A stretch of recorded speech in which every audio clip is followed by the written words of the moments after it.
आज आलोय अकोलेच्या वसुंधरा वॉटरफॉलला. नाव ऐकूनच सुंदर वाटतंय, पण हा धबधबा समोरून किती भारी दिसतो ते तुम्ही स्वतःच बघा.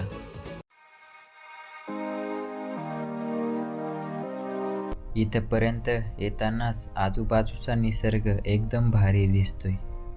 शहराच्या गर्दीपासून दूर आलो की असं वाटतं थोडा वेळ फक्त निसर्गासाठी जगावं.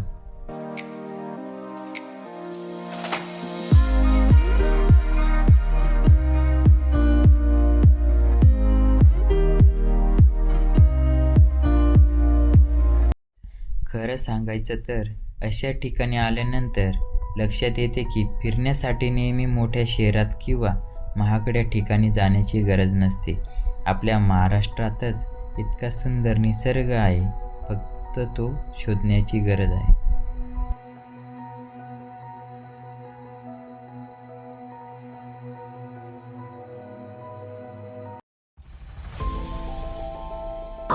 तर हे पब्लिक बघू शकता, आपल्या पुढेच वसुंधरा वॉटरफॉल दिसू राहिले आणि लवकरात लवकर जाऊया. खूप माणसे पण इकडे म्हणजे दिसू राहिले, पण बघूया आपल्याला निवांत भेटतं की नाही बघायला.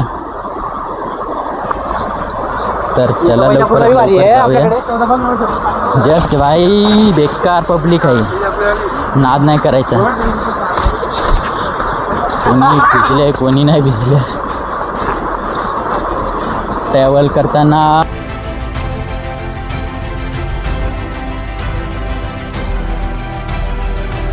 तर हे पब्लिक लवकरात लवकर जाऊया भाई, एन्जॉय करूया मस्त पैकी.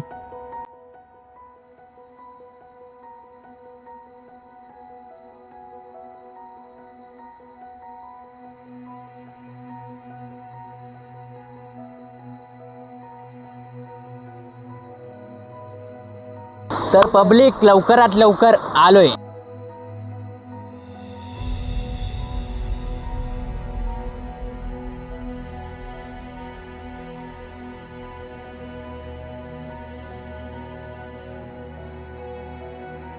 दाखवेल वसुंधरा वॉटरफॉल बघू शकता भाई.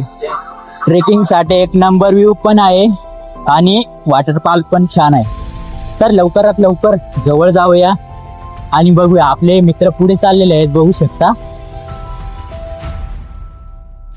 तर भाई खरंच आयुष्यात एकदा तरी एन्जॉय करायला हवा. जय तसंच आम्ही एन्जॉय करण्यासाठी एकदम स्पेशली आलोय मित्रांसोबत. पब्लिक बघू शकता भाई, वॉटरफॉल तर खूप छान आहे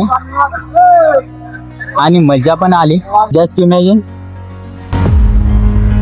व्ह्यू भाई एक नंबर, खूप छान आहे. या तुम्ही पण कधीतरी आणि नक्की या स्थळाला भेट पण द्या.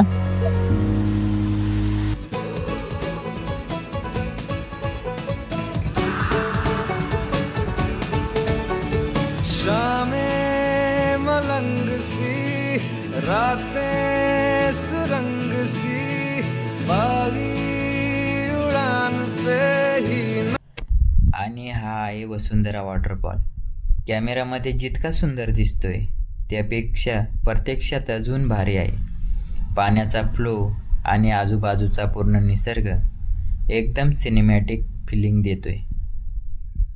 आता थोडे शांत शॉट घेऊया, कारण काही ठिकाण एक्सप्लेन करण्यापेक्षा फक्त अनुभवायची असतात.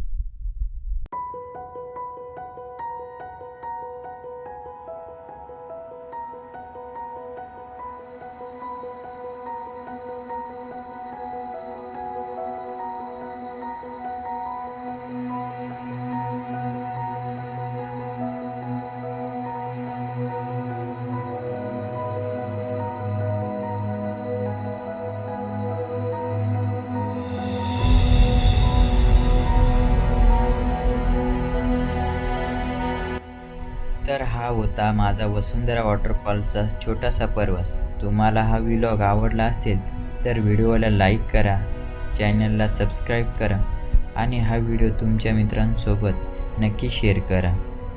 पुन्हा भेटूया अशाच एका भन्नाट ठिकाणी. तोपर्यंत काळजी घ्या आणि फिरत राहा.